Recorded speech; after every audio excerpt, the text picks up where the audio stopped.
if you are encountering no flush, sluggish flush, or constantly running. First, check filter screen for debris. If clogged, rinse and reinsert. Tools needed for this task are a needle nose pliers. The filter screen is located on the threaded shank of the tank. Instructions on how to clean are on the silver label located at the top of the vessel. First, turn off water at angle stop and flush remaining water. Disconnect supply line to the tank.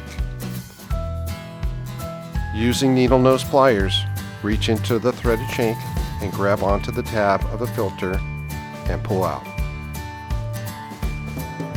Look at filter once out. If dirty, rinse and clean. Reinsert the clean filter. Connect supply line. Turn water on and check for leaks. If filter cannot be cleaned, order part number Z035 intake filter.